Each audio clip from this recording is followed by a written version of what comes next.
The subcommittee will be in order. Without objection, the chair is authorized to declare a recess at any time.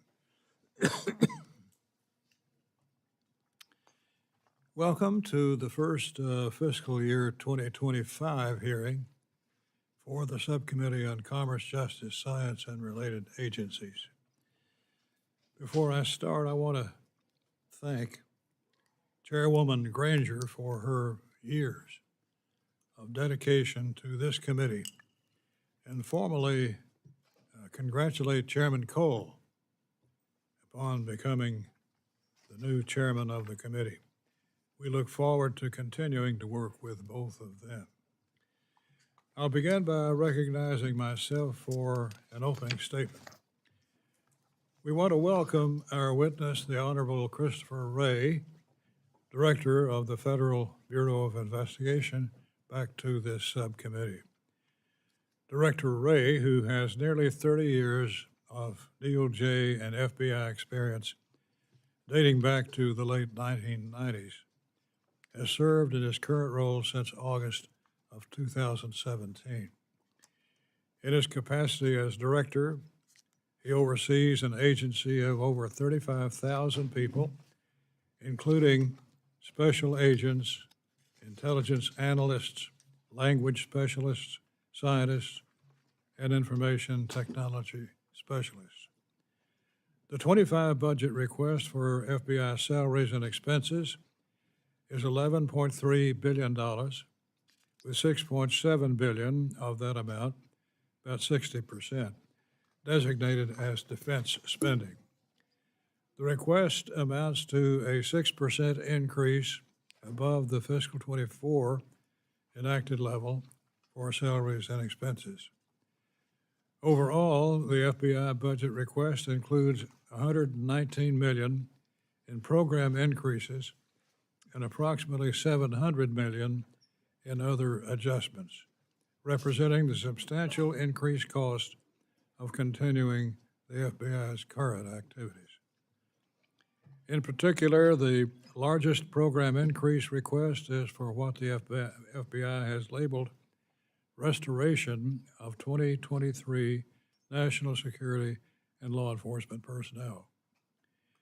This request is for $85.4 million and aims to fund 270 headquarter positions, of which only 60 would be actual agents.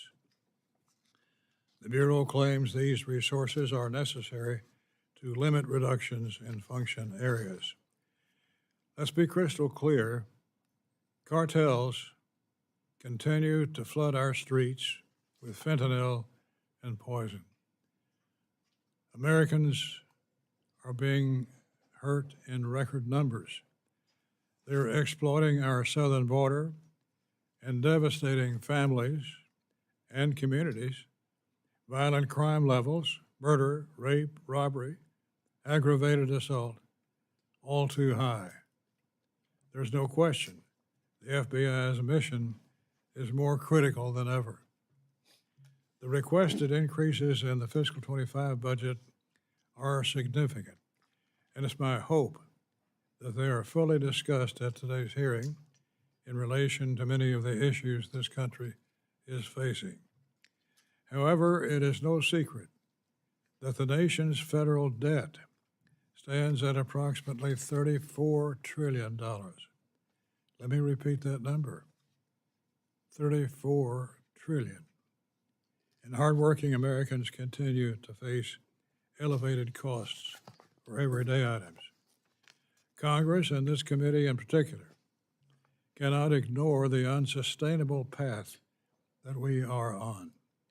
It's essential that we ensure every dollar appropriated to agencies is spent effectively, efficiently, and appropriately. Anything less would be ignoring our constitutional duty. To that end, our fiscal year 2024 appropriations bill made some difficult yet necessary funding reductions for many agencies, including the FBI. As with all appropriations bills, the fiscal 24 CJS bill was the product of careful consideration and collaboration within Congress. We review budget submissions, call hearings, analyze program increase requests, engage with the agencies, have countless debates, and make final judgment calls. Not everyone will be satisfied with the final appropriated levels, but ever-increasing debt levels require tough decisions. Director Wray, we look forward to the opportunity to discuss with you today the President's fiscal year 2025 budget submission for the FBI. We're looking forward to a full conversation on the major cost drivers within this budget request. Beyond the funding implications of the budget request, I'm also interested in the ongoing issues at the FBI that include but not limited to the erosion of public trust in the Bureau. This includes the FBI's overly aggressive tactics, questionable investigative standards, and the overall politicization of the Bureau. Importantly, I also want to ensure we fully explore the grave crisis at our southern border and the FBI's responsibility when it comes to combating the wide range of illegal activities happening at the border that not only impacts the nation's southern states, but the entire country as a whole. I believe the fiscal year 2024 appropriations bill achieved the right balance and represented a step in the right direction with targeted cuts aimed at pushing the Bureau to refocus on its core mission. Mission creep at federal agencies beyond their required duties is a real problem, and it must be corrected. I believe in the FBI's mission to protect the American people and uphold the Constitution of our great country. I recognize the challenging yet critical work the agency performs daily, defending the U.S. against terrorists and espionage, combating deadly fentanyl, protecting the nation's children from becoming victims, and more. FBI agents are our nation's defenders.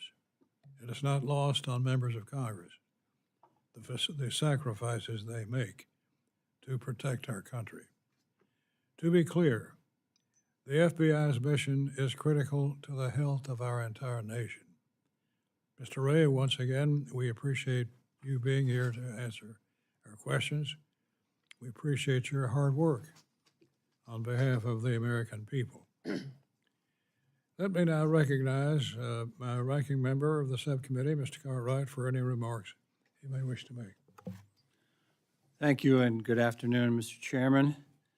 And I join Chairman Rogers in thanking our overall Appropriations Chair, Kay Granger, for her years of dedication and service to this Appropriations Committee, and congratulate Chairman Cole as he takes over that very important role. And I also join Chairman Rogers in welcoming Director Christopher Wray to testify today. As we all know, the FBI does an enormous amount of work to help protect the American people. As a primary law enforcement agency for the U.S. government, the FBI employs roughly 36,000 people in 56 field offices, 350 resident agencies, and several specialized facilities and analytical centers across the country, as well as in over 60 legal attaché offices in 80 countries around the world. The FBI works to investigate and disrupt crime, including everything from violent gang networks, cyber criminals, white-collar crime, human trafficking, and domestic and international terrorism. And I could not agree more with Chairman Rogers as he talks about FBI's mission, including combating opioid and the opioid epidemic, including fentanyl poisonings that are killing well north of 100,000 people, American citizens, every year. In addition, since Russia's brutal and unprovoked invasion of Ukraine last year, the FBI has also successfully worked to disrupt criminal, cyber, and hostile intelligence activities from Russia that endanger Ukraine, our partners, and American citizens. The Biden administration is requesting funding for several FBI initiatives in fiscal year 2025, including investments to restore and enhance the FBI's efforts to combat violent crime and cybercrime, and to enhance the FBI's counterintelligence and counterterrorism capabilities, among other initiatives. Director Wray, I look forward to hearing more from you about these and other priorities surrounding the FBI's budget request. Again, I thank you very much, Mr. Chairman, and I yield back to you. We want now to recognize our witness, Director Wray, for an opening statement. Without objection, his written statement will be entered into the record, and I would ask him that we would like to see him keep his remarks to 5 minutes or less so we can have additional time for questions. Director Wray.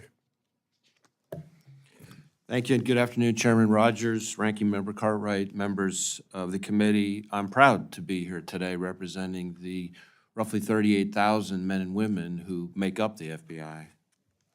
Every day, our people are working relentlessly to outpace our adversaries and to stay ahead of complex and evolving threats. So I'd like to start out by thanking you and the rest of the committee for your support over the years for our efforts to achieve our mission of protecting the American people and upholding the Constitution. At the same time, I also realize the reality of the environment we're in today, where so many agencies are dealing with tightening budgets. And this year, the FBI is one of those agencies.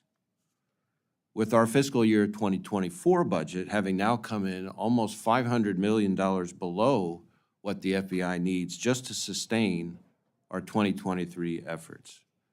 And candidly, this could not have come at a worse time. When I sat here last year, I walked through how we were already in a heightened threat environment. Since then, we've seen the threat from foreign terrorists rise to a whole nother level after October 7th. We continue to see the cartels push fentanyl and other dangerous drugs into every corner of the country, claiming countless American lives. We've seen a spate of ransomware and other cyber attacks impacting parts of our critical infrastructure and businesses, both large and small. Violent crime, which reached alarming levels coming out of the pandemic, remains far too high and is impacting far too many communities. China continues its relentless effort to steal our intellectual property and most valuable information. And that is just scratching the surface. As I look back over my career in law enforcement, I would be hard-pressed to think of a time where so many threats to our public safety and national security were so elevated all at once. But that is the case as I sit here today. And while we have always found ways at the FBI to innovate and make the most with what we have, this is by no means a time to let up or dial back. This is a time when we need your support the most. We need all the tools, all the people, and all the resources required to tackle these threats and to keep Americans safe. So to take each of those in turn, the tools, the people, and the resources. First, an absolutely indispensable tool that Congress can give us in our fight against foreign adversaries is the reauthorization of Section 702 of the Foreign Intelligence Surveillance Act. It is critical in securing our nation, and we are in crunch time with our 702 authority set to expire next week. So let me be clear, failure to reauthorize 702 or gutting it with some new kind of warrant requirement would be dangerous and put Americans' lives at risk. Second, we need people, and I will stack the FBI's workforce up against anyone, anywhere, anytime. They are innovative, they're efficient, they're relentless, They're professionals, they're patriots, and we have been fortunate at the FBI in recent years that our recruiting has gone through the roof. Americans are applying in droves to devote their lives to a career with us protecting others. But we need more positions to be able to bring all the good people we can to the fight, certainly not fewer. Now is not the time to cut back, it's time to lean forward. And third, we need resources, which you will see in the 2025 budget request that we're here today to discuss. So we need funding to protect America from terrorism. I touched on this earlier, but there was already a heightened risk of violence in the United States before October 7th. Since then, we've seen a rogues gallery of foreign terrorist organizations call for attacks against Americans and our allies. And given those calls for action, our most immediate concern has been that individuals or small groups will draw some kind of twisted inspiration from the events in the Middle East to carry out attacks here at home. But now, increasingly concerning, is the potential for a coordinated attack here in the homeland, akin to the ISIS-K attack we saw at the Russia concert hall just a couple weeks ago. We also need funding to counter the threat from the People's Republic of China, a government sparing no expense in its quest to hack, lie, cheat, and steal its way to the top as a global superpower and to undermine our democracy and our economic success. We need funding to counter cyber threats, certainly those from China, but also from a crowded field of sophisticated hostile nation states and criminals, nation states like Russia, Iran, North Korea. We need funding to mitigate the range of threats from the border. Fentanyl, gangs like MS-13, human trafficking. We need funding to address the violent crime that remains at levels in this country that are still too high. And we need funding to keep going after child predators and to rescue young victims from their tormentors. Now, in all those areas I just mentioned, we're working closely with our partners at all levels of government to achieve our shared goal of keeping our communities safe. Every day, FBI agents, analysts, and professional staff are working shoulder to shoulder with thousands of task force officers from hundreds of different police departments and sheriff's offices all over the country on our FBI-led task forces. On top of that, we provide technology and expertise, valuable investigative leads like DNA matches, and cutting-edge training to law enforcement nationwide to help them protect Americans from harm. So cuts to us are cuts to our partners, state and local law enforcement agencies and officers who are on the ground putting themselves in the line of fire, often quite literally. And that is just one way those cuts are going to have real impacts on the American people. So yes, we took a hit in the 2024 budget, but the 2025 budget is a chance to get back on track, to provide the FBI's men and women the tools and the resources the American people need us to have to keep them safe. So thank you again for having me here today, and I look forward to our discussion. Thank you, Director Wray. We will now proceed under the 5-minute rule with questions for the witness. I'll begin by recognizing myself. Director, has the Bureau observed any improvements in our efforts to dismantle that fentanyl pipeline? And what role can the Bureau play here?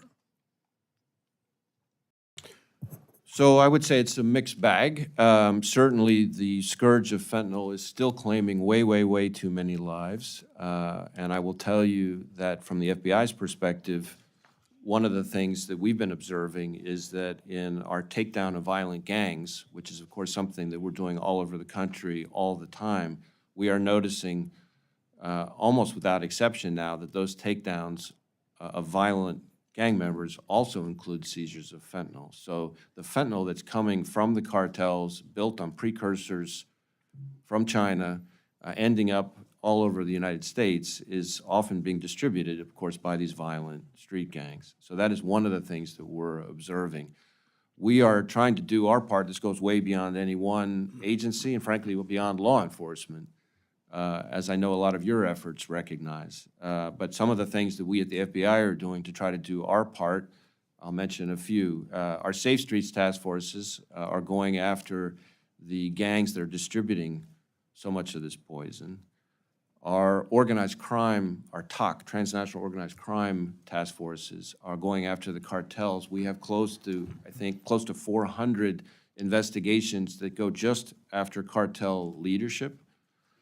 We also have things like J-Code, which is an initiative where we bring together 12 agencies that's focused on the dark web trafficking of fentanyl and other dangerous substances, dismantling darknet marketplaces when we do that.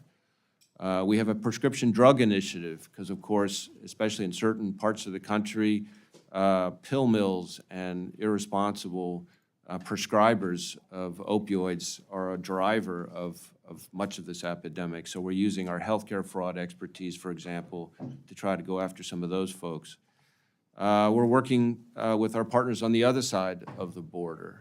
And there I would say it's very uneven. We've had some instances where we've had a key arrest, an extradition, a key operation. We're starting to work with vetted teams down there, which is an important effort in the right direction. But we need much, much more than we're getting from the Mexican government. So I guess I would summarize my answer to your question by saying a lot of things to be encouraged by in terms of the effort and the work that across multiple agencies people are making, but a lot of things to be very, very concerned about. Last year, I guess the last 2 years in a row, I'll just leave it with this point, the FBI seized enough fentanyl to kill 270 million American people. And that gives you a sense of the scale of what we're up against. When it comes to Mexico, what is the level of cooperation between our law enforcement agencies, especially when it comes to drug trafficking? Are they working with you in Mexico? Absolutely. I think one of the really bright spots that I see in my, especially when I compare it to earlier in my career, is how close the partnerships are across all levels of law enforcement. All the federal agencies, state and local law enforcement is so intertwined with today's FBI. Foreign law enforcement in a lot of instances, the intelligence community working with law enforcement. So partnerships are in many ways stronger than ever, and that's one of the things that's keeping this from becoming an even worse problem. We work with, say, DEA on everything from OCDF strike forces. We have DEA task force officers on a lot of our task forces, and vice versa. We work out at their SOD where there's intelligence sharing. So there's a whole range of ways in which we all work together.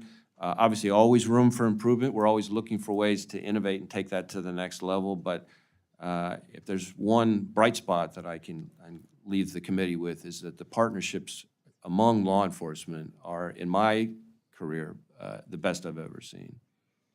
Well, is Mexico honoring our law enforcement efforts to bring the cartel leaders to justice? As I think I said earlier, uneven. So we've had instances, individual instances of successes, including against significant cartel figures and extraditions, but then the reality is that especially the two major cartels, Sinaloa and CJNG, are the drivers of the vast majority of what we're dealing with here. And we need more from the Mexican government. There are instances to be pleased about. We've had a top 10 fugitive, for example, of ours that they helped us arrest and send back recently. So there are individual instances that are bright spots, but this is such a big problem. We need consistent, sustained, scalable assistance from them. Well, that border is so open and unchecked, and we're letting in the cartels who not only do drugs, but they do human trafficking and everything else in the book. And my observation is we're not getting enough cooperation out of the Mexican government on seeking out the cartels. Can you agree or disagree with that? Well, the way I would put it is we certainly need more from the Mexican government. I'm pleased with what we have gotten, but we need a lot more. Mr. Rutherford. Oh, I'm sorry. Mr. Cartwright. Thank you, Chairman Rogers. And I want to follow up Chairman Rogers' line of questioning, Director Wray. We're getting some cooperation from the Mexican authorities, but we need more, and it's what they are giving us is incomplete, is inconsistent. The question is, what can we do? What are we doing to encourage their cooperation? What more can we get out of them, and what's the best way to approach that? So I think, much of this goes beyond sort of the FBI's lane, of course, and other parts of the government. But your opinion I wanna be matters. mindful of trying to stay in my lane, but what I would say is we need their help cracking down on the cartels harder. We need help rooting out labs where the poison is being produced. We need help stopping the purchase and influx of precursor chemicals from the Chinese, from the PRC. So those are a few things. As far as what more can we do specifically, I would say, again, at the lower law enforcement kind of working level, there are any number of operations that show us what success could look like at scale. We've now started doing, which is something I'm pleased with the Mexicans. We now have a sort of vetted law enforcement teams, much like we've been used to do in, and still do in Colombia, kind of going back to the efforts that we've had with the Colombian government over the years. I think that's a step in the right direction, but it's extraditions, it's sharing of information, and it's, like I said, it's the key is having it at a scaled, consistent, sustained level. It's not that there aren't bright spots, but we just need a lot more of it. Now, you mentioned going after the cartels and 400 separate investigations at the FBI involving them. What about what you just mentioned, interrupting the flow of precursor chemicals from China to Mexico? How many of those investigations center on that effort, and how much more help do you need from the Mexican government on that effort? Well, we certainly need more help from the Mexican government on that part of it. We also, of course, frankly, need the Chinese government to do a heck of a lot more than they're doing. I mean, you have this dangerous intersection of increasingly sophisticated Mexican cartels with malicious and unscrupulous actors in the PRC who are all too happy to be supplying the chemicals that then fuel the cartel's production. We are trying to tackle it on a whole bunch of different levels. Our focus, going back over decades in terms of the FBI's approach to organized crime, is to try to look for ways to dismantle the enterprise. And so that means trying to go after the leadership, whether we're charging them, whether somebody else is charging them. That means trying to go after their money. A big part of this is going after all, this is a profit business for them. So the more we can go after their assets through asset forfeiture and things like that, and go after their money launderers. It doesn't work for them if they don't have people to and institutions to launder their money. So we're trying to kind of tackle the infrastructure around them too, as opposed to just onesie-twosies in terms of arrests. So that's the approach we're trying to take, but it's very much has to be a team effort. And do you need more money to do that or less money? We need more money to do that. Need more money. Now, you mentioned takedowns of violent gangs, and you're noticing that it so often includes seizures of massive amounts of fentanyl. Am I correct in that? That's absolutely right. I think something like 75% of the fentanyl we're seizing is coming in gang takedowns, something in that magnitude. Now, tell me about these gangs. Are these American citizens? Most of the gangs themselves are neighborhood gangs. I mean, there are gangs that come from the Northern Triangle, like MS-13 and so forth as well. But a lot of the takedowns that I'm describing that we're dismantling are frankly neighborhood gangs who are then the ones peddling the fentanyl on the streets, not just in the border states, but all over the country. And how are they getting how are they getting the fentanyl and the opioids from Mexico? I think that much of that's probably a question better directed to DHS. I can tell you, because most of our seizures are happening not at the ports of entry, they're happening after the stuff's already here somewhere inside the United States. We had a big takedown in New England, about as far away from the southern border as you could get. Something of the biggest takedown, I think, in New England history, involving all, mountains of fentanyl. So that's really where we're seeing it. But the actual traffic across the border and the ports of entry is DHS's lane. I know they've got a heck of a challenge on their hands, to put it mildly. Thank you, Director. I yield back. Mr. Klein?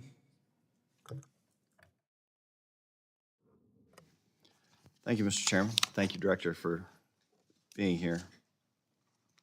I wanted to ask about, continue to ask about the border and your involvement at the border in assisting with identification of individuals. You'd agree that it's a national security risk to allow individuals into the country who are not properly identified, correct? That does raise national security concerns, yes. Okay. The FBI has been engaged in DNA testing for several years of individuals crossing the border. In fact, DHS recently, or within the past few years, mandated that identification occur, correct? Yes. And when DHS rolled out that program, authorities found that about 19% of family units crossing were fraudulent. Does that sound about right? That part I don't have any reason to dispute it, but as I sit here right now, I can't remember that specific piece. Okay. Yeah.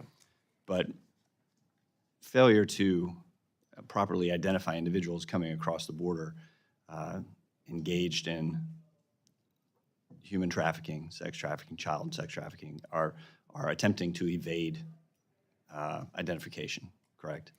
Right. I mean, the whole identification piece of this is, I think you're rightly putting your finger on, is such an important part of it. And that's why, for example, we have, trying to be good partners with DHS, we have been providing them with DNA kits that then our lab is the one who would then test, and it has proven to be critical in identifying murderers, rapists, and all sorts of dangerous individuals. But you have a shortfall, right? You have a backlog. And we have a backlog, and that backlog, because of the sheer volume at the border, with the volume of people coming across, the volume of the need for samples has gone skyrocketing as well. So there's a backlog, and the backlog should be of concern to all of us.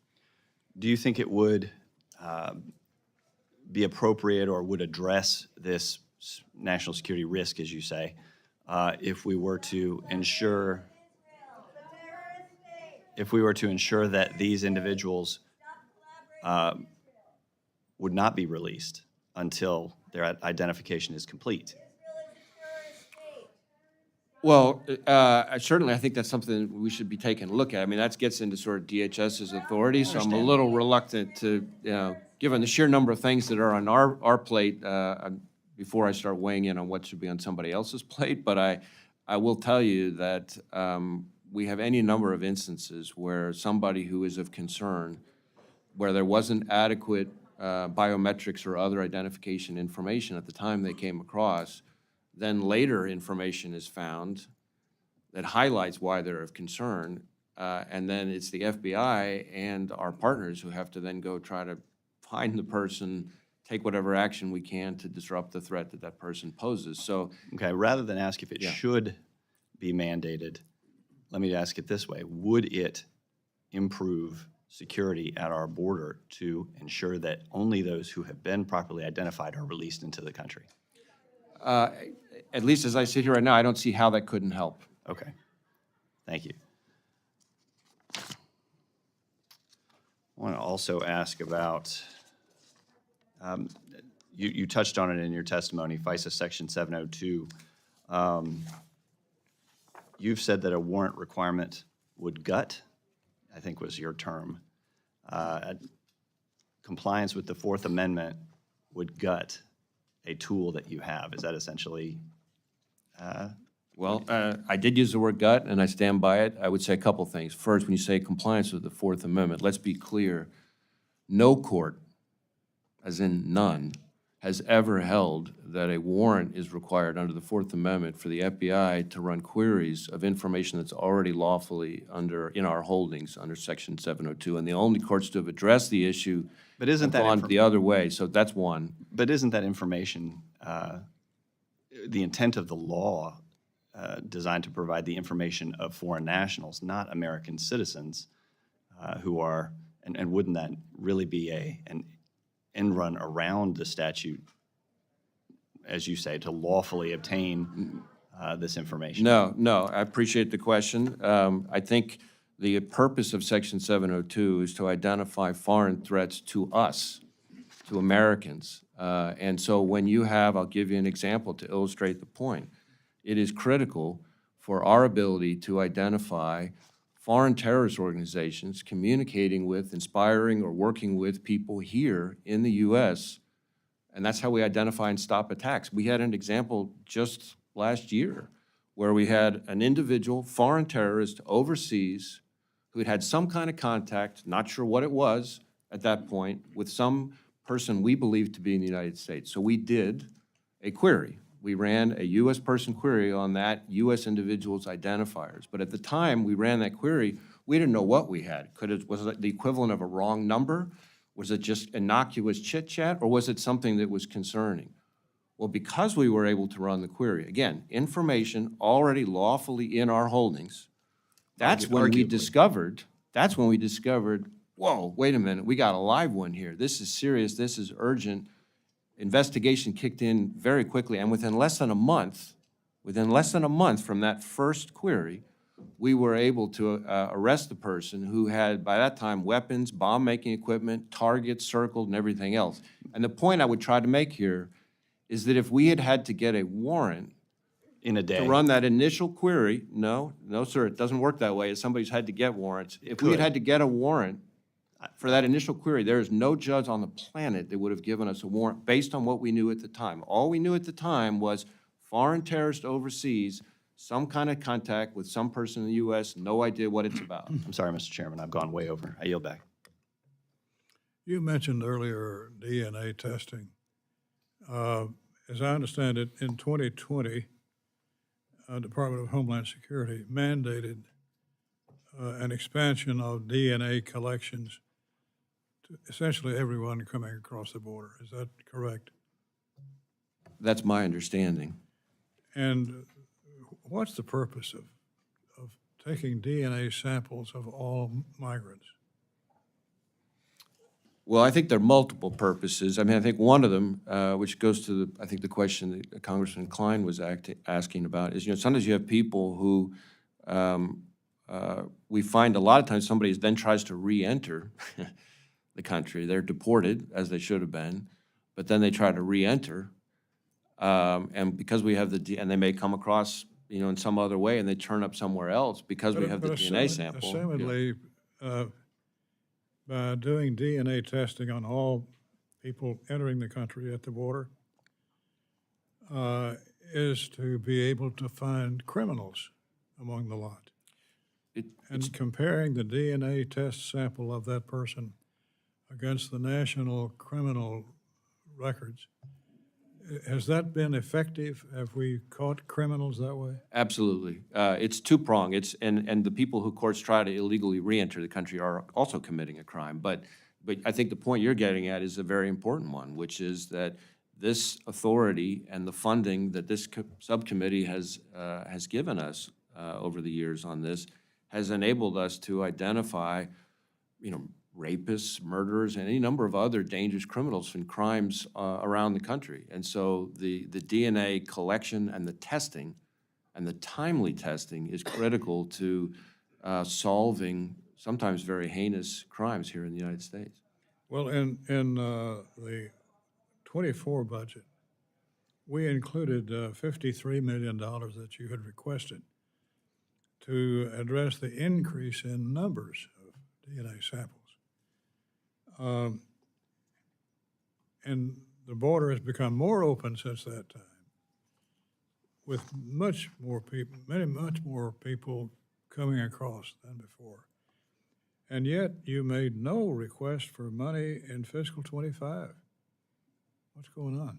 Well, partly what we've done is to try to prioritize that collection effort with the funds that the subcommittee has already given us. The key to our 2025 request is to try to restore the roughly 1,000 position cut that the net effect of the 24 budget would have. That's what, in our judgment, because we've had to make hard choices, very consistent with the spirit of your opening remarks, Mr. Chairman, and so that we didn't want to take away money from the DNA collection, and so but in our budget request, we're trying to restore the positions that go to everything from ransomware to violent crime to fentanyl interdiction to counter-espionage against the Chinese. I could go on and on, but. Well, now there's a 15-month backlog on DNA testing. So by the time these people are tested and counted, they're going to be long gone.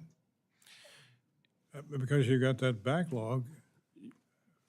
You will get no argument from me, sir, that the backlog is a negative development, and that if this subcommittee were to give us more resources for more DNA testing, we could bring down that backlog even further.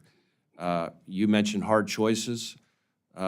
We got good funding from the subcommittee before for this particular effort, and we haven't taken money away from it, but we've had to prioritize the significant hit that we took in terms of the impact on our personnel in the 24 budget, and that's what you see. But if you would see fit to give us more money for it, I can assure you it will help, and the effort that the DNA collection is designed to accomplish is something that I think you and I both agree is extremely important. Well, you make the request, we'll take it up. Ms. Bing? Thank you, Mr. Chairman. Thank you, Director Wray. I, along with several of my colleagues in the House and Senate, have previously communicated with the DOJ and the FBI about the importance of the FBI's Uniform Crime Reporting Program's reports on hate crime statistics. I'm concerned about the trend of a decrease in the number of local law enforcement agencies providing the FBI with incident data. This is the 5th year in a row that the number of local agencies providing data to the FBI has declined. Wanted to ask how your agency may be working with local law enforcement agencies to increase participation in this reporting system. So I think you're right to ask about the issue because one of the things we know about hate crime reporting, just in general, as a starting point, is that it's chronically underreported. And so for quite some time now, we've been trying to engage in different forms of outreach to our law enforcement partners to make it easier for them to understand what to report and how to report it and so forth. And so that effort is continuing, and we're always trying to find new and better ways to improve their responsiveness, if you will.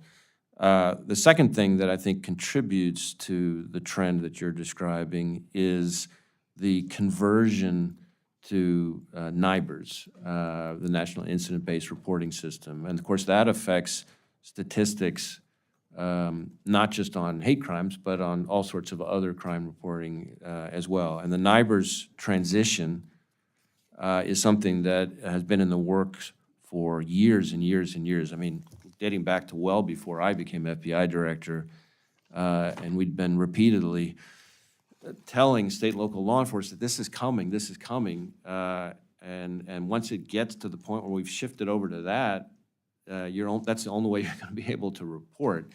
But there are a lot of departments that haven't yet made the conversion to NIBRS reporting. Every year it's been going up. We're getting closer and closer where we need to be on that. And I should add that the NIBRS reporting system is something that all the major law enforcement associations wanted us to switch to. It's not something we just came up with on our own. But so in the meantime, we're trying to work with them to supplement that reporting to make sure that, any gaps in the completeness of the statistical picture are compensated for during this kind of transitionary period. So those are some of the things we're doing on that. Appreciate that. And then, in recent years, there was a rise in hate crimes committed against people of Asian descent. In fiscal year 2021, I was proud to partner with the DOJ to bolster federal data collection in response to hate crimes. I'm concerned about language obstacles and what the FBI can maybe be doing more to reach those who may have limited English proficiency, and also to make sure that we are increasingly building trust with local underrepresented communities. I don't want the DOJ and the FBI to lose the momentum of all the efforts that have been happening to reach communities like the Asian American community. So we agree with you that outreach to the community is an incredibly important part of the effort here. We've been doing, I think, over the last few years, hundreds of training and liaison efforts with the AAPI community specifically, both locally and some nationally.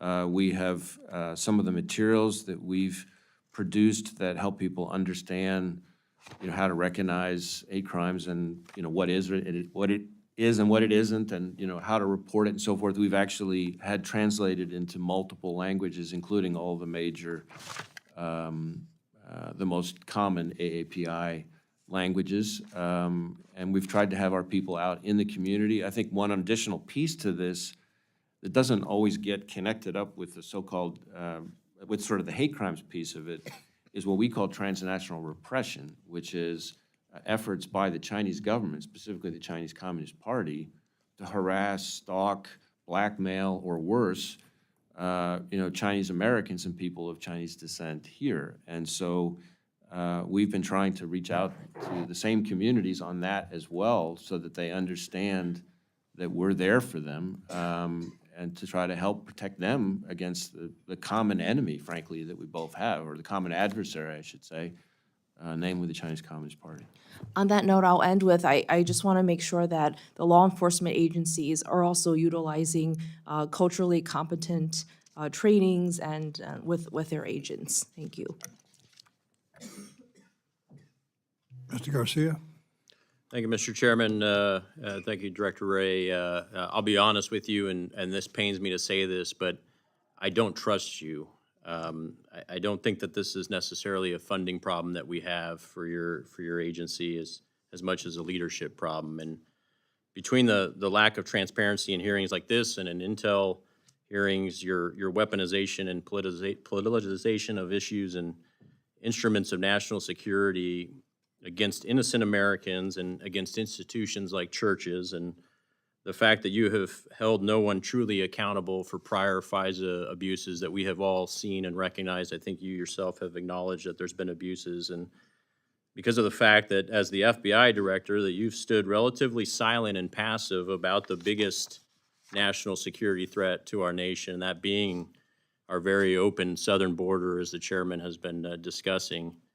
I give very little credence in either your ability to do this job or, frankly, lead the brave agents below you, and I don't trust you to protect us, and that is a very difficult thing for me to say. It pains me to say that because your job is critically important to the safety of this nation and American lives, and I think because of your inability to lead and also shape the policies in the DOJ and at the White House, we are now in a more precarious position than we were I would submit than we were on September 10th of 2001. You yourself say in your written testimony that over the past year, the threats facing our nation have escalated. The breadth of these threats and challenges are as complex as any time in our history, and the consequences of not responding and countering these threats have never been greater. These are your words. And we don't only pay you to warn us of a threat, which you have eloquently done here, although that's important and appreciated that you're warning us, but we also pay you to prevent and protect us from the threats. And you're on in an agency, and I'm on committees where I'm your authorizer on the Intel Committee, and I'm your appropriator here on the CJS Subcommittee on Appropriations, and I find it difficult to trust you to protect us, and any data or budget requests you bring to us as a result of that is, in my opinion, suspect. And in your nearly 20 pages of written testimony, you've mentioned the southern border only approximately 4 times, and even then you kind of gloss over it. And we now have 7 million people in our country, 350 people on the FBI terror watch list who have been apprehended, plus another 1.7 million known gotaways here within our borders as a result of your leadership's border policies. And I say your leadership and not your bosses, because your bosses are the American people, right? Your customers are the American people. You work for them. You work for the people to protect them. So your leadership, the President of the United States, AG Garland, and Director of Homeland Security Mayorkas are literally intentionally putting the people that you work for, the average American citizen, into a clear and present danger situation that you yourself have acknowledged in your written testimony. So you've testified before the Intel Committee with the Worldwide Threats briefs and other committees that there are giant red warning lights and warning signs and lots of flashing signs from a threat and terrorism assessment perspective. You know, and it's evident that you know and agree with this notion and that we should all be concerned. Yet, despite this, you have been unable to change the policies driven by your leadership, by the President, the AG, DHS Mayorkas. And so it's difficult, but it's in addition to being untrustworthy, you are also ineffective at a very important part of your job, which is shaping the policies that do affect national security. And that should be, the open border should be the biggest challenge that your administration is recognizing right now, and unfortunately is not. And I think your biggest problem personally is that it's not just me that doesn't trust you, it's the American people that don't trust you right now as a result of that. Can I just get a simple yes or no response to this question? Does the open border policy make your job easier or harder? Are we safer or less safe as a result of the open border policy? I have been consistent over the years, frankly, in citing my concerns about the threats that emanate from the border. Okay. And as to the long narrative that you went through at the beginning, needless to say, I disagree very strongly with any number of aspects of it, but I recognize that we're in the time interest of time, limited. I want you to acknowledge that the open border policy makes us more insecure than strong. So I want to know, what have your discussions been with the President? Have you been able to go into his office and say, boss, this open border policy is a galactically stupid policy from a national security perspective? Have you had that conversation? If so, what did that look like? What has been the response? And how are we shaping this to make us more secure in the future? Well, I'm not going to get into specific conversations with people. I've been consistent in my message externally and internally about my concerns about the threats that are from the FBI's perspective that emanate from the border. I'm out of time, Mr. Chairman. I'll yield back. Mr. Morelli? Thank you, Mr. Chairman, always for your leadership, and thanks to the ranking member. Director, I want to say that I do trust you, and I'm very, very grateful for your service on behalf of this entire country and the people who put their faith in you and the Federal Bureau of Investigation. And I frankly find it somewhat astonishing at this date and the age in which we live that the American leadership here at times questions the role of the FBI. I don't question it. I know you have a tough job, and I appreciate all the incredible work that you do. If I may, I just wanted to, despite decreasing, I think you mentioned in your testimony, decreasing rates of homicide, non-fatal shootings, in my community of Rochester, New York, upstate New York, we remain in a gun violence state of emergency. As you know, the passage of the 2022 Bipartisan Safer Communities Act implemented changes in the National Instant Criminal Background Check System, NICS, including a comprehensive background check on gun buyers under the age of 21 years old. In this fiscal year, you're requesting $43 million to sustain implementation of that act, as well as $8.4 million to support enhanced background checks, which includes funding to address provisions such as the under 21 background checks. And I'm just would ask, considering the critical role NICS plays in preventing firearms from reaching the wrong hands, can you just share with me how the budget request will allow the FBI to address these, what I expect are, and assume are pretty labor-intensive enhancements to the operation of NICS as transactions continue to grow? So I appreciate the question. The Bipartisan Safer Communities Act added a number of additional checks that NICS was responsible for conducting, specifically focused on, as we would call it, the U21 group population. And this committee, and we're very grateful for that, helped get us, at the time of the passage of the act, funding to bring on board positions and make certain systems changes. But the problem is it was one-time funding. And so that if we're going to sustain the work, then we need funding to continue it. And that's what you see reflected in the request here. It's both to continue those positions, because it's, as you say, very labor-intensive, but also for systems enhancements to have the human workforce, have them be even more efficient in their work. I've been out there myself and sat with the operators who were doing the checks on a couple of occasions to see, and so I can see kind of how labor-intensive it is. I'm very pleased with the fact that they're already getting much, much faster at them.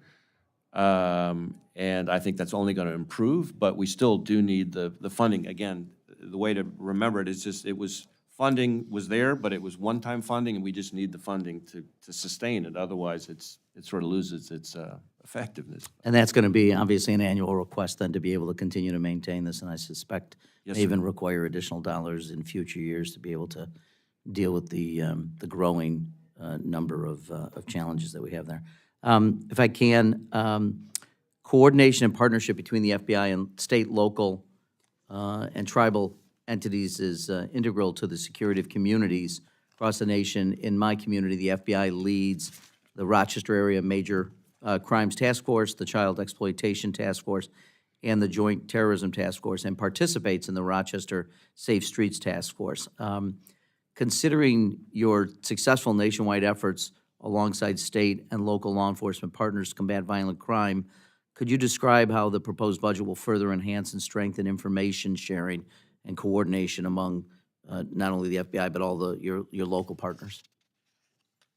So the biggest part of our budget request in '25 is to restore and essentially the cuts that we endured in the '24 budget, which there's no way to sustain without having an impact on our efforts on violent crime, on child exploitation, on a whole range of threats that we're responsible for protecting the American people from.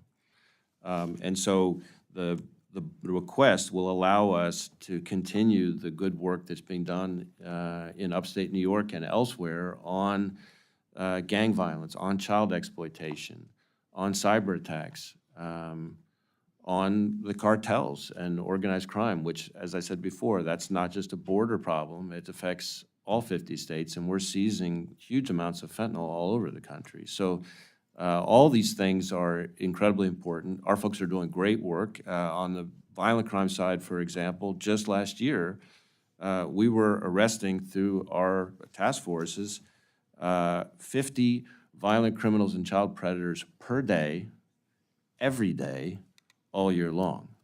So a cut means more bad guys on the street, more gangs terrorizing neighborhoods, more kids at risk, et cetera. I see my time has expired. Mr. Chair, you're always very gracious. I appreciate it. Director, thank you for your continued service, sir. I yield back. Mr. Clyde?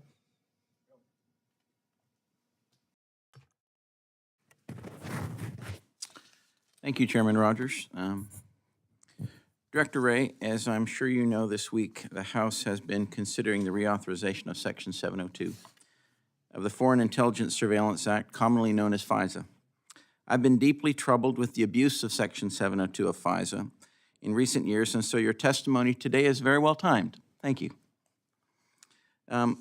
So Director Wray, does the FBI currently comply in every way with the current Section 702 of FISA?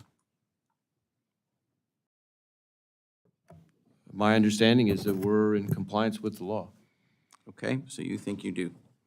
All right, how do you respond to an unsealed document released by the U.S. Foreign Intelligence Surveillance Court on May 19th, 2023, which states your agency, the FBI, illegally misused this tool more than 278,000 times between 2020 and early 2021? And is this number of 278,000 abuses accurate? So I appreciate the question. I'm glad to have the opportunity to clarify that. So first off, I would say that that opinion covers activity, querying activity that occurs all before all these reforms that we've put in place. So that's number one. Second, When did you start putting those reforms in place? Mid after this? 2022, somewhere in that range. 2022 or 2023? They started in 2022 and they kind of rolled into 23. They obviously Okay, don't just all flick right. a switch. But, All right. but the second thing I would say too is when you look at the FISA court, the same judges evaluating our compliance with 702 after all those reforms have put in place, you see consistently compliance rates well into the high 90% range. And the court actually commending the FBI for the improvements that they've seen because of the reform. So that's the second point. Okay. The third so- point I would make to you, third point, this is important because you asked, a third point that is important is that the querying that you're talking about in that opinion that again covers older activity, something like 99.7% of it would all have been prevented by the reforms that we've put in place. Okay. On top of that, the vast majority of those queries, the 278,000, are not actually 702 queries, much less non-compliant 702 queries. Well, let me ask you this. This report ended in early 2021, and you started in mid-2022, so that would be an entire year. So during that time frame, how many times did the FBI abuse its FISA authority? Do you know? I don't have any period of non-compliance that I can report here from that period, but I can tell you this. Well, The all right, court, that- the thank- court's thank you for opinion answering that that covers the question. more recent period. As you know, the government agencies typically need a warrant issued by a judge before they can access American citizens' phone calls, texts, internet searches, and emails. However, the government, in my opinion, has been able to query Section 702 acquired communications as an end run around the Fourth Amendment. My colleague Andy Biggs, representative from Arizona, has an amendment to the current FISA reauthorization that would require the government to obtain a warrant or to obtain a FISA court order prior to conducting a U.S. citizen query of information already collected through the 702 FISA program. You know, you previously stated in a Senate hearing in December that it would be unworkable to require the government to get a warrant before collecting Americans' private communications. Yet former NSA lawyer George Kroner recently estimated the warrant requirement would force the FBI to get about 3 warrants a day. Now, Director Wray, you've got more than 30,000 employees that work for the FBI. Are you seriously saying that 3 warrants a day is too much of a burden for the FBI to protect our Fourth Amendment rights? That's not what I'm saying. What I am saying is, number one, no court has found that the Fourth Amendment requires us to use a warrant to look at information, to query information that's already in our 702 holdings lawfully, and the only courts to look at it have gone the other way. That's one. Number two, the problem with the warrant requirement goes beyond any kind of burden or delay that comes with it. The big part of the problem is that it's often only by running the query that we get to see the information that tells us whether or not we would meet a warrant requirement in the first place. All right, because I've these got are one more conducted at question the for you before front my end time of runs the out. investigation. All right. We have, looking at the breakdown of the FBI's $11.3 billion budget, like last year, almost 60% of the budget is categorized as defense spending and only 40% as non-defense spending. And to me, that seems odd. I read your mission priorities and I did not see any reference to DOD. I mean, the FBI is not part of the Department of Defense and they're a domestic law enforcement agency. So why is the FBI's budget categorized as 60% defense spending? I believe the answer to your question, and I'm not an appropriations expert, but I believe the answer to your question is what's so-called NIP funding, which is overseen by the Office of the Director of National Intelligence. So a significant chunk of our budget is considered defense spending because of its part of the intelligence community budget, if you will. So that's, it gets a little more complicated than that, but I think that's the high-level answer to your question. Okay, all right, my time has expired, Mr. Chairman. I yield back. Mr. Eppersberger? Thank you, Mr. Chairman. First thing I want to say, I think that your questions are important, and I think a lot of people who haven't been involved in law enforcement are not sure what 702 is and all of those issues. I was a former prosecutor, investigative prosecutor, ran a strike force, so I know that. And I've been working, in the Intel Committee and defense my whole career here. It's been over 20 years. Now, and I think you answered the questions, and I think those questions are right. That we've cleaned up 702, and it's really happening. I'm not happy with the comments, and he's not here anymore, and I'll talk to him personally to criticize you. I've worked with different FBI agents, and you're as good as any of them. You're good, you're quality, and you're respected by your peers, and that's what's important. But we're in a serious situation in this country right now.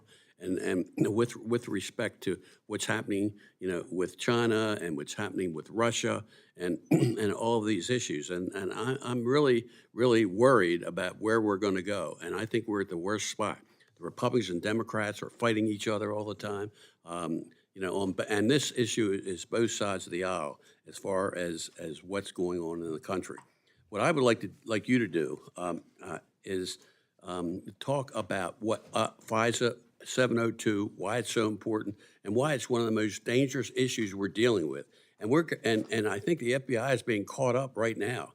And really, President Trump, people who are supporting him, they can support him, that's fine. And I don't want to interfere to that. That's whatever you want to do. But don't mess with the United States of America and our national security, because that's what you're doing. This is as serious as anything. I do a lot with the Army, Navy, Air Force, and Marines. I work with them also in this regard.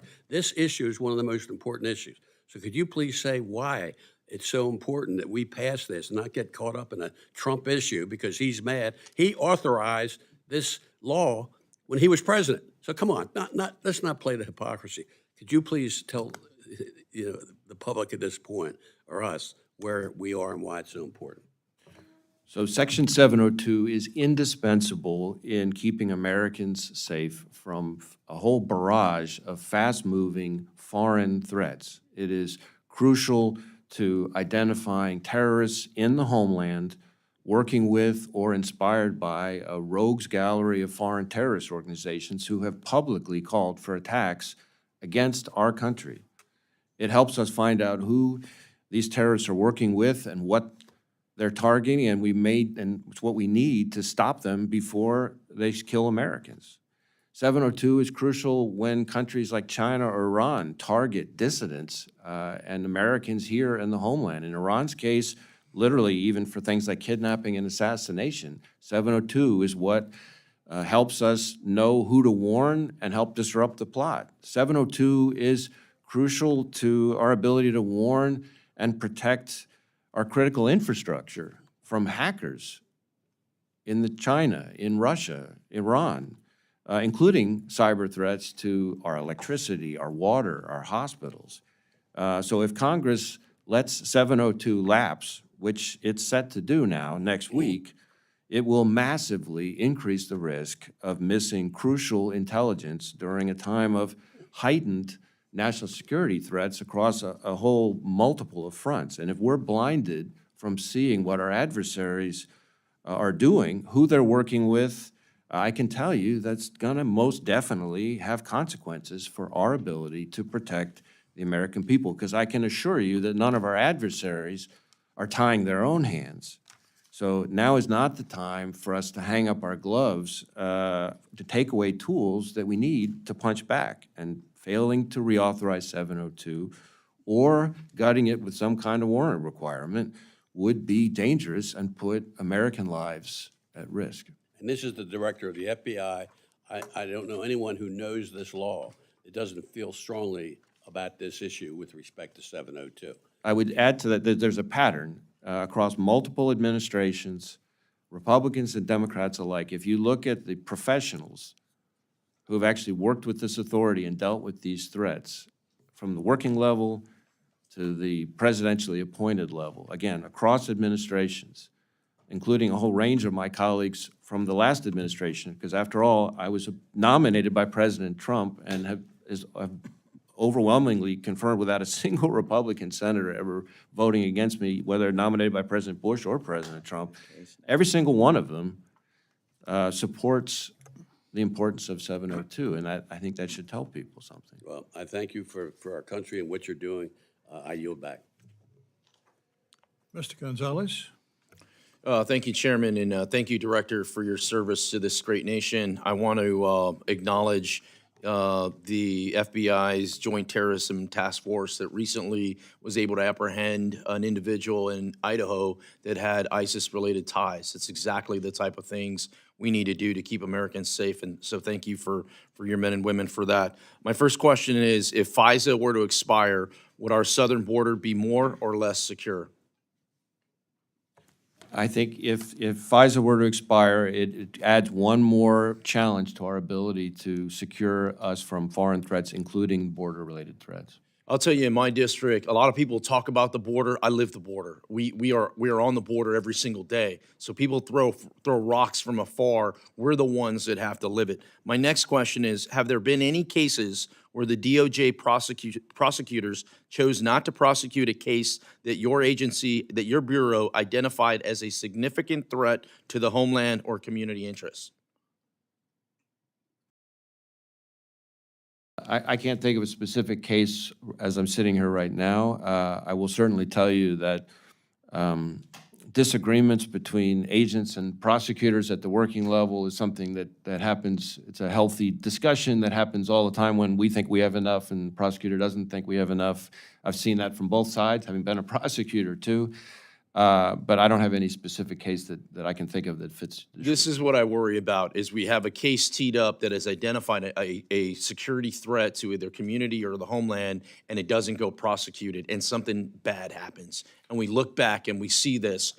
You know something's going to happen. It's only a matter of when, and I don't want us to be playing armchair quarterback. How do we get ahead of some of these issues? And I think there needs to be a closer relationship with the prosecutors and the agents on the ground. One thing in that regard that we do, and I've seen a big change in the FBI since, again, I was somebody who was in FBI headquarters on 9/11, so I'm well familiar with a lot of this stuff.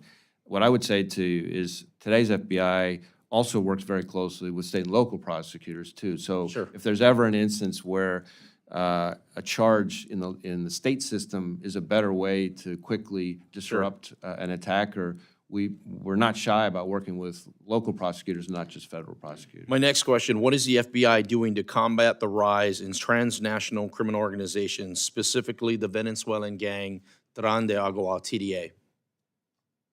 So we're certainly tracking that particular gang, TDA, as we would refer to it. We have Safe Streets Violent Gang Task Forces in all 56 of our field offices, which are focused specifically on gangs and other similar violent criminal enterprises. And that's the vehicle through which we are looking at TDA, whether it's leaders, members, associates. We have ongoing engagement with intelligence community partners, state and local law enforcement, in some cases foreign partners, looking at whether it's their drug trafficking, extortion, kidnapping for ransom, different kinds of violent crime, different kinds of trafficking and smuggling, even things like organized retail theft. So it's a real menu of different criminal I'd activities. ask that you take a hard look at this, because very few people are talking about TDA right now. In 3 years, we're going to be talking about TDA no different than we're talking about MS-13. And it's going to be the communities that get ahead of it, that create these task forces, that utilize these task forces at the local, state, and federal level to combat these Venezuelan gangs. Once again, I live the border. We're year 4 of this. Year 4 is much different than year 1. The people that are coming over are different people. They're different actors. To that point, I was just out in West Texas. I did a swing through West Texas. I'm seeing a significant increase in oil theft in West Texas. All my sheriffs are asking for help. Are there any opportunities to expand the FBI oil field theft task force? So absolutely, we're very proud of the work that our West Texas offices are doing in terms of the Permian Basin oil field task force. It's created due to the fact that I think something like 40% of the oil in the U.S. comes from the West Texas region. And so that task force, has not only state and local law enforcement participation, but we also have, which is a bit innovative, cleared oil field security personnel. Typically they're former law enforcement as well, but also on the task force. And it's a way to kind of track oil field crime, to ensure that investigations move as quickly and effectively as possible. It is a complex, it's a form of critical infrastructure threat, and it's something we're very focused on. Director, this is a threat that I'm seeing is correlated directly to the open border. I'm seeing more and more foreign nationals, in particular Cubans, that are here illegally, that are operating in this space. And so we need to, once again, as this border crisis expands, we need to get ahead of this. And I'd ask that you consider taking a hard look at that oil field task force. With that, Chairman, I'm out of time and I yield back. I want to now recognize the ranking member of the full committee, Mr. Laurel. Thank you so much, Mr. Chairman, and Ranking Member Cartwright, my apologies for dashing in and eventually dashing out. There are several hearings, so trying to make as many as I can. And Director, so pleased that the President's budget for 2025 increases funding to hire additional FBI personnel, helping to bolster your capacity to deter cybercrime, combat foreign intelligence activity against the U.S., improve the National Instant Criminal Background Check System. And I know my colleague, Mr. Morelli, discussed that issue. First of all, I should say thank you to you for making a visit to New Haven, Connecticut, just a few weeks ago, and really delighted to have you there. Was the opportunity to be in a field office, if you will, and to talk about the FBI's work in my state. And to piggyback off my colleague's comment, what I wanted to do was to address the work with task forces. I view what you are doing with regard to state and local government is overall infrastructure. Like, we have a public health infrastructure. We rely on state laboratories, et cetera. And when you look at defunding those efforts, you look like at the collapse of the ability to move forward with regard that the CDC has the inability to move forward. But I think sometimes, some of my colleagues are unaware of just how frequently the FBI works in very close partnership with state and local law enforcement to be able to deal with crime. If you could talk about what are the lessons learned by both the FBI and state and local law enforcement about ways in which the task forces that were mentioned maximize that effectiveness in fighting a crime. And I don't know if there are any stories that are especially worth highlighting, but I would finally add, what happens, because there are many, as you know, would look to defund the FBI. Been a lot of discussion about that, cut back on the resources. What does that mean to the support of that national infrastructure, if you will, that you rely on and they rely on you in order to deal with violent crime and other things in the U.S.? If you could comment on that. Sure. I think one of the things that a lot of people don't fully appreciate is how integrated today's FBI is with state and local law enforcement, and how dependent, frankly, state and local law enforcement is on us when it comes to fulfilling our shared mission of keeping Americans safe. You mentioned the task forces. Through our Safe Streets and Violent Crime Task Forces, we've got thousands of police officers and sheriff's deputies who, from hundreds of different departments and agencies that serve on our task forces, taking, as I said, I think earlier, last year we took together 50 violent criminals and child predators off the streets per day, every single day, all year long, 365 days a year when you average it out. A cut to our budget means a cut to our efforts to do that work, which means more of the burden then gets shifted on the state and local law enforcement to handle those threats alone. I could go the same thing through multiple other threats, because we have task forces on terrorism, cyber, child exploitation, et cetera. But it's not just arrests. I think if you talk to chiefs and sheriffs like I do every week, Prevention. you will hear constantly a refrain about how much they depend on the FBI for things like our technology and our expertise. So it's the DNA testing, it's cellular analysis, it's all sorts of complex forensic expertise that small departments in this country don't have, but they lean on us to provide that, and that's one of the first things that they cite. You talk about our CJIS division in West Virginia, which is the one that is responsible for NCIC background checks when some officer is stopping somebody on the streets. That's how they know whether the person's dangerous or not, or fingerprint identification, or the threat reporting that comes into our National Threat Operating Center, which are often threats to life, school shootings, whatever else it happens to be, that we're then pushing out to state and local law enforcement. Cuts to those programs means all those ways state and local law enforcement is flying blind. And then you got things like training, right? A lot of people don't know this. The FBI is, for example, responsible for training all the civilian bomb techs. So the bomb techs for every police department in the country that have bomb techs are trained by the FBI in our facility in Huntsville. And cuts to our ability to provide that training means impacts on our ability to train, bomb tech personnel. But it's all sorts of other training. We provide all sorts of training to state and local law enforcement at Quantico. And as I said, I'm talking with chiefs and sheriffs in one way or another pretty much every week. And there's only two ways the conversation goes. Thank you, Director, for all the great things the FBI is doing for us. We need even more. And just, Director, we need even more. I have yet to meet a chief or sheriff who wants the FBI to give them less. And so I think people need to understand that cuts to our budget don't just hurt the FBI. They hurt all those state and local law enforcement partners, many of whom, unlike the FBI, have recruiting challenges and retention challenges. They're all down in terms of their head count. They've got their own budget challenges. So hurting us compounds their challenges and makes it harder for them to protect the neighborhoods and communities that we're all working together to try to protect.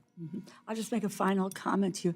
I think it would be critically important for what you've just said and for members to understand and maybe talk with, hear from their local law enforcement folks and understand what the connection is between state and local law enforcement and the FBI. I think we'd see a lot less movement in the direction of saying, let's defund, let's eliminate, let's do all of these things when we look at the overall law enforcement infrastructure in the United States, which is part of our national security and defending the homeland and doing whatever we want in that direction. Thank you so much for your service. Really appreciate it. Mr. Ryder Holt? Thank you, Director Wray. It doesn't always get a lot of media coverage, but there's been a lot of hostility against churches and religious organizations at alarming rates over the last few years. There was a report that was published back in February of this year that showed that there's been 430 incidences of hostility or violence against churches across the United States. That's a 100% increase from 2022, an 800% increase from 2018. I guess my question to you is what is the Bureau resources are being dedicated to explore and address this concerning trend that we're seeing? So it's a really good question, and I would say the threats to houses of worship that we're seeing cut across a variety of settings, and I say that with the perspective of somebody who, when I was a line prosecutor, one of my most significant cases was against a guy who was a serial church arsonist and went all over the country burning down churches, including right up in our mutual neck of the woods in Georgia, where he killed in Banks County. He killed a firefighter and almost killed another one. So I've always taken those cases particularly seriously. I would say there's a couple things. We're seeing terrorist attacks against churches. Just in the time that I've been FBI director, we've thwarted multiple attacks against churches and synagogues. I can think of an ISIS-inspired plot against a church in Pittsburgh. I can think of synagogues in Colorado and Las Vegas area, just as a few examples. There's also, I would say, a range of threats from a perspective of abortion-related violence. So, you know, a lot of people historically have focused on abortion-related violence when it comes to pro-choice facilities. But in fact, if you look at our work post the Dobbs opinion, it's been a while since I looked at our numbers, but I think something like 70% of our abortion-related violence cases were, after the Dobbs decision, were against what I would have called houses of worship or pro-life facilities. In fact, just yesterday, we had a case, a guy got 7.5 years in a great case that our folks did against a guy who firebombed a facility up in the Madison, Wisconsin area. So we're tackling it depending on what the motivation for the threat is. You know, sometimes it might be some ISIS-inspired type attack. Some cases it might be some domestic ideology.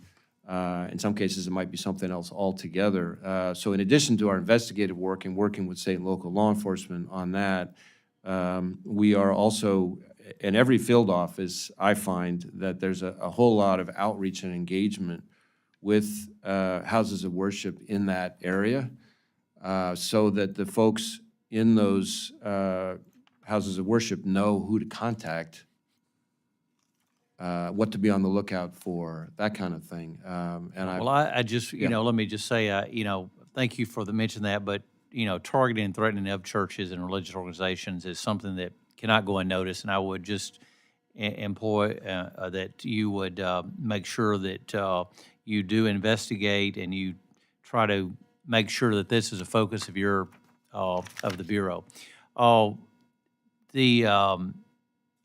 The names Phoenix, Holly, Harriet, Christopher X, Hill, they're names that were given to the DC-5. Those were the 5 unborn children that remain, whose remains were salvaged by a whistleblower after their lives were brutally ended by late-term abortionists here in the Washington, D.C. area. There's evidence that suggests federal crimes may have been committed in their deaths through violations of the partial birth abortion ban and the born alive infant protections. As you know, this is the law of the land, and the administration has the duty to enforce the law without prejudice to political philosophy or those in violation of law. Instead of seeking justice for these babies or answers to whether federal crimes are committed, I'm concerned that some in the administration have decided to weaponize the FBI and its resources against pro-life Americans by investigating and arresting individuals for the FACE Act violations. Is the Bureau aware of the DC-5 case? And if so, is the Bureau investigating the DC-5 case?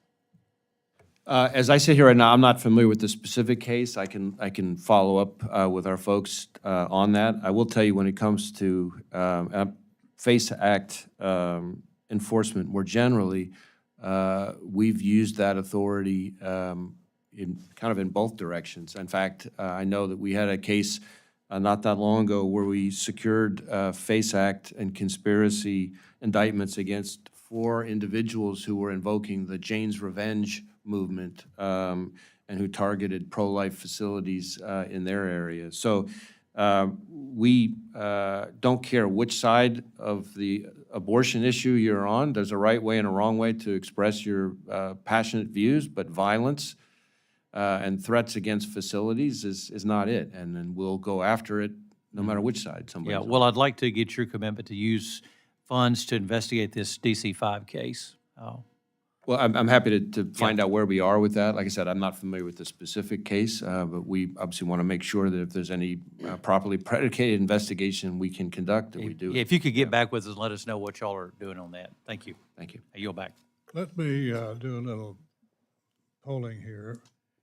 Do we need a second round of questions? I don't if you don't. Anyone here?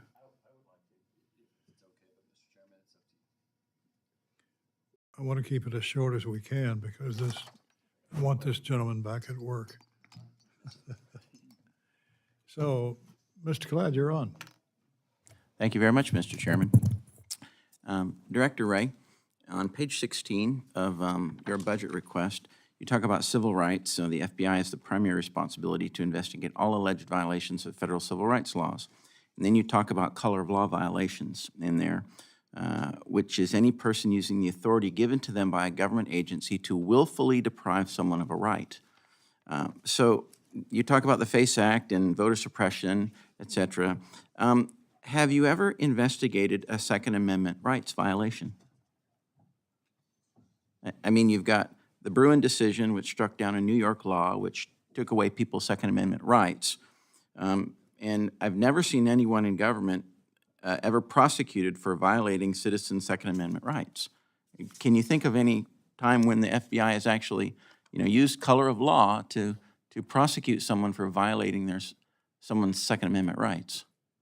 Well, not as I sit here, but obviously we're a 115-year-old organization with 38,000 employees and something like 300 offices all over the United States. So I'm no doubt that there could be any number of investigations that I wouldn't be aware of. Okay, all right. Then you have a request in your budget for $284,000 for official reception fund. That is almost 6 times what the United States Attorney himself receives. I mean, his is $50,000, the ATF is $36,000, the DEA is $90,000, U.S. attorneys are $19,600, but the FBI is $284,000. Why? Why is the FBI literally 6 times what, Attorney General Merrick Garland's reception funds are? I don't know that I could tell you, as I sit here right now, I know that we have a lot of engagement with foreign partners, and that could be a big driver, but I can't, as I sit here right now, give you the specifics, but I'm happy to have my staff follow back up with you. I would appreciate that very much. And then lastly, the Department of Justice is asking for a 1.25% increase totaling $467 million, all right? But the FBI is asking for a 6% increase totaling $629 million. So the FBI is asking for literally a 350% increase in funding, more than the overall Department of Justice is. In fact, if the total spending for the DOJ is going up $467 million, and the FBI is asking for $629 million, then the DOJ actually has to take a cut somewhere in order for the FBI to get their increase in funding of at least $162 million. So what on earth, what justifies that kind of an increase for the FBI? So what I would tell you is, and we certainly appreciate the department's support, including the Attorney General's support for our budget request. The effect of the fiscal year 2024 budget that was appropriated to us is the equivalent of about 1,000 per position cut. It's about a $500 million cut in our ability to get our job done. And so when you look across the range of threats that we are responsible for protecting Americans from, violent crime, 50 bad guys per day, every day, ransomware, 100 different ransomware variants that we're investigating, the Chinese, 1,300% increase in Chinese economic espionage, the Chinese hacking program, which outnumbers us by well over 50 to 1, fentanyl, we seized 270 million persons worth of fatal fentanyl in the last 2 years. And so the range of threats that the FBI is statutorily responsible for protecting Americans from is significant, and the impact of the 24 budget is such that most of what our budget request that you've talked about there calls for is to put us back on track so we can keep doing the hard work of keeping bad guys away from those people. Okay, so what are the technical adjustments? $192 million for technical adjustments and $286 million in adjustments to base. What is that? I think the adjustments to base is sort of appropriation speak for the point that I was just making about getting us back on track in terms of the positions that are essentially we would lose because of the impact on our cost of operations of the 24 budget. And the technical adjustments? That part, again, I'd have to go back and look at the specifics, but I can tell you that Most of our budget is to get us back on track. We have a few enhancements, specifically on cyber, counterintelligence, and NICS. But that's essentially this year, that's essentially our budget. All right, thank you. My time's expired. I yield back, Mr. Chair. Yield myself 5 minutes. Mr. Director, let me ask you about these global terrorist networks that you've mentioned. You recently testified that the threats, quote, have gone to a whole other level, quote, and that foreign terrorists, including ISIS and Al-Qaeda, have renewed calls for attacks here in the U.S. Could you expand on that? Yes, sir. So first off, I would say even before October 7th, I would have told you, and I was telling other committees, that we were at a heightened threat level because across a range of different terrorist vectors, we were, like I said, at a heightened threat level. After October 7th, though, is when we went to a whole nother level. And part of that is that we've seen a rogues gallery of foreign terrorist organizations calling for attacks on us. You've got Hezbollah expressing support and praise for Hamas and threatening to attack U.S. interests in the region. You've got Al-Qaeda issuing its most specific call for an attack against us, against the U.S. in the last 5 years. You've got AQAP, Al-Qaeda in the Arabian Peninsula, calling for jihadists to attack Americans and Jewish communities in the U.S. You've got ISIS urging its followers repeatedly to attack Jewish communities in the U.S. And the irony is that, as anybody who has studied terrorism knows, these are terrorist organizations that don't typically see eye to eye, but they seem to be united in one thing, which is calling for attacks on us. And so you add on top of that my concern, which I have repeatedly flagged, which is that when you look around the world at foreign terrorist organizations, you can see in Afghanistan the concern about whether it's Al-Qaeda or ISIS-K growing strength and reconstituting. And of course, we've lost some of our ability to gather intelligence on the threat there. You can look at Africa and look at ISIS and Al-Shabaab and the growth of those organizations there. In fact, Al-Shabaab is now the best funded branch of Al-Qaeda. You could look at Syria and ISIS's repeated efforts to free some very dangerous fighters that are in the prisons there. And so then you look at things like the attack we just had in Moscow, an attack in Iran, before that, ISIS attacks. And so when organizations like Al-Qaeda, like ISIS, express an intent to conduct attacks against us, it's something we need to take very seriously. And so that's part of why I've highlighted this as a heightened threat. This is not a time for panic. It is a time for heightened vigilance. Mr. Garland? Thank you, Mr. Chairman. Director Wray, the topic of anti-FBI rhetoric raised its head today, and I wish to associate myself with the comments of Mr. Ruppersberger that I am dismayed about it, and particularly that it found its way into today's hearing. And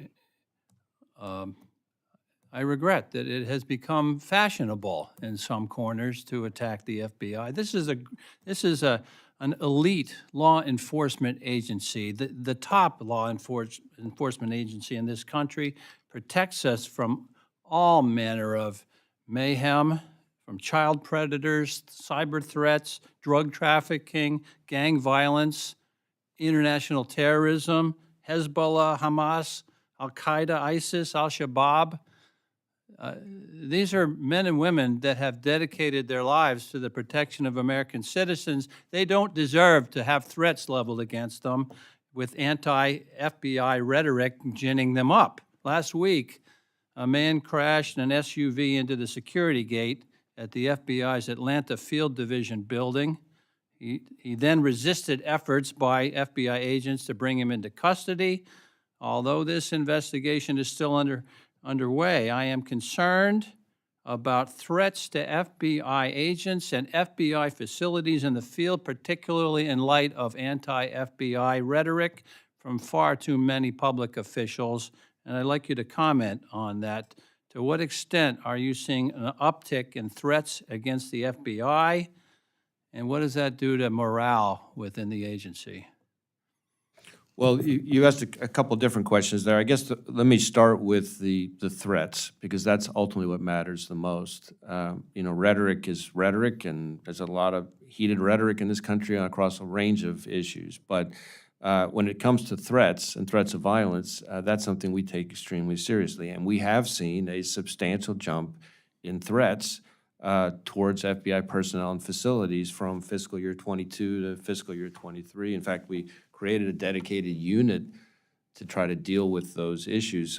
You mentioned the Atlanta field office one. I won't discuss that specific case, but just last year in our Cincinnati field office, we had an individual wearing a tactical vest, armed with an AR-style rifle and a nail gun, tried to forcibly enter and attack our personnel. And after he was thwarted in reviewing his devices and his postings, he was calling on people to kill federal law enforcement and to fight, in his own words, a civil war.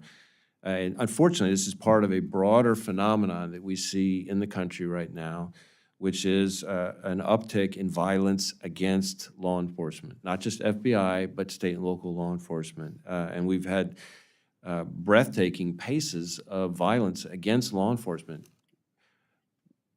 Having a badge is dangerous enough as it is. It shouldn't make somebody a target. And some of these threats target law enforcement's family members, which is despicable. Like I said, these are dangerous jobs, and I talk every week. One of the things to state and local law enforcement who are going through a lot of the same thing in their own way. I call one of the things I started doing when I started this job was every time an officer or a sheriff's deputy is killed anywhere in the country in the line of duty, I call the chief or the sheriff myself to express my condolences on behalf of the FBI. And we talk about the individual's family and career and everything else. And I have made 381 of those calls since I started as FBI director, 14 just so far this year. We've lost, in 2021, we lost 3 of our own. 2 agents killed in Miami and a task force officer ambushed right outside of our office in Terre Haute, Indiana. So violence against law enforcement is real, it's appalling, and it's something we take very seriously. Now, when you talk about morale, which was the other part of your question, obviously, no one likes to see the organization you've dedicated your lives to unfairly attacked and criticized. But our people are more focused on the people we do the work with, the people we do the work for, and the work itself. And I don't get too hung up, and I think our folks don't get too hung up on rhetoric. Our focus is on, do people want to work with us? You bet they do. They're applying in droves. It's gone up. Recruiting's gone up significantly since I've been director. Do they want to work with us on task forces? State and local police departments, who are all down in terms of their head count, are sending more and more task force officers to work on our task forces, and it sure as heck isn't because they don't have enough work in their home department. Do people want to turn to us for help? You bet they do. I see business leaders more and more turning to us with cyber attacks and Chinese economic espionage. I see the public calling our public access line in West Virginia more and more turning to us for all manner of tips and threats. It's almost like we sort of defaulted into becoming like a national 911 center. So do people want to work for us? More and more. Do people want to work with us? More and more. Do people want to turn to us for help? More and more. And so that ultimately is what our folks really care about. Would we prefer not to be criticized? Of course. Director Wray, thank you for your comments and thank you for your work. Yield back, Mr. Chairman. Gentleman yields back. Mr. Klein, do you desire time? Yes, Mr. Chairman, thank you. Gentleman's recognized. And I want to thank the large number of law-abiding agents within your agency who work hard for the American people every day.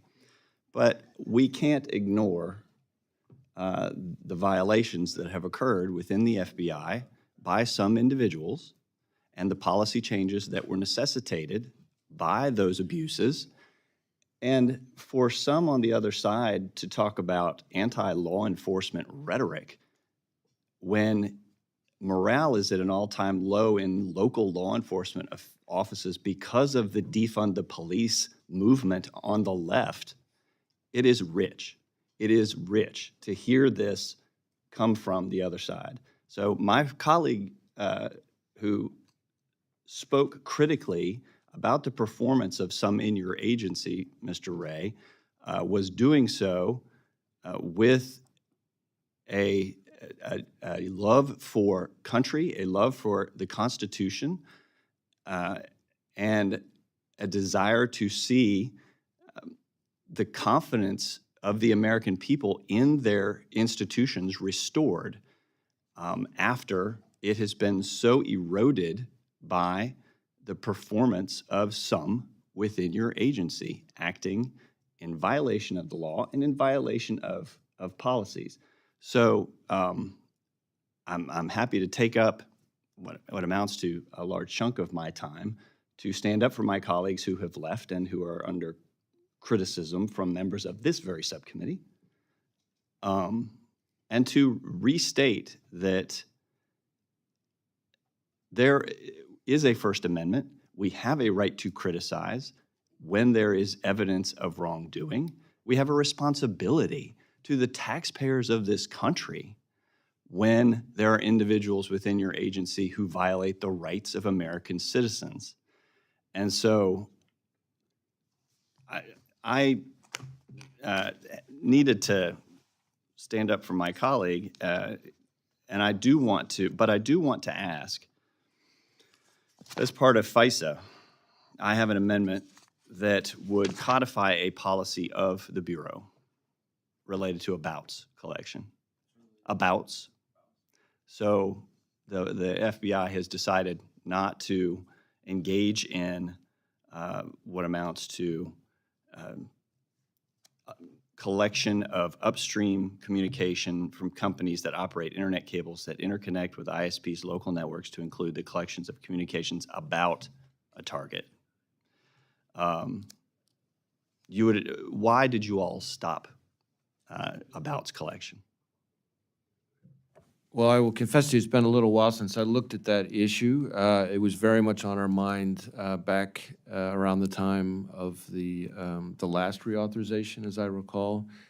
I think, again, my memory's not perfect on this, but I think it was a judgment that the benefits from having that were outweighed by, in our view, the potential that the authority could result in a compliance violation of some sort. Do you have And any intention- my memory's a little fuzzy on that, so with that big caveat, Do you have any intention of resuming abouts collection at this time? no. A since declassified set of FISA court opinions from 2011 shed a light on the pervasiveness of the collection at the time and noted that it resulted in tens of thousands of wholly domestic communications collected each year due to what was described then as technical limitations in the implementation of abouts collection. So would it in any way interfere with department policy or activities to codify the practice of the FBI and their suspension of abouts collection? Well, again, I'd have to review any specific legislative proposal. We have tried to put in place a whole range of policies and system enhancements, and I think the effort in a number of the legislative reform proposals that are swirling around up in Congress right now are intended to similar language to what you're using to sort of lock in reforms that we've put in place. And I think as a general matter, that's something that we're in favor of. But the specific issue, I'd have to take a closer look, but we're happy to do that. I appreciate that. Yield back. Does Mr. Rumpel? Yes, I want to respond to a couple of comments. First very thing, nice. let me say this. I respect everybody on this board. You have in this hearing. Yeah, we all have different points of view. We look at things differently. But I also look at the big picture too. My specialty throughout my life, most of it, other than being a county executive or something, has been law enforcement. And when you're in law enforcement, you're trained, you develop relationships, and you learn a lot. And one of the most important things is for federal, state, and local to work together. And I think that the comments that were made, and I respect that individual. I said that before I even talked about it. And I do respect him because he's a hard worker. He served at the Naval Academy. And I was just shocked that the whole 5 minutes or whatever he had, it was in criticizing someone who I happen to respect. And I think a lot of other people respect, who has one of the hardest jobs in America. What bothers me is that we are probably in one of the worst situations for national security in the history of our country. And he's a major part of dealing with those issues. And I would hope that someone with his expertise and smarts, and he's very smart, and I will talk to him personally because I know him personally, but that would spend doing this and not talk about what are we going to do with this issue or that, which everyone else here has talked to him about. And I just was shocked. And believe it, I get probably more heat from my left than I get from you all. But that's just my politics, and that's the way each one of us has our different point of view. Mr. Clyde, he didn't mind in the beginning when he started. He asked good questions. He didn't have the experience that some of us have in law enforcement or dealing with you all and that type of thing. But you tried. You wanted to know. You asked good questions, and I respect that. I don't, whatever your conclusion is, I respect it. I might not like it, but I respect it. So I just wanted to respond a little bit on why I felt it was really important to stand up for somebody who I think is qualified. He's doing a good job, and the FBI has really, in my opinion, grown. And I love the fact that they're now working with federal, state, and local as a team, and that makes them a lot better. Gentleman, yield back. Yes, I do. That concludes today's hearing. We want to thank our witness, Director Wray, for being here. Without objection, members may have 7 days to submit additional questions for the record. The subcommittee now stands adjourned. Okay, so. Yeah, the classified one.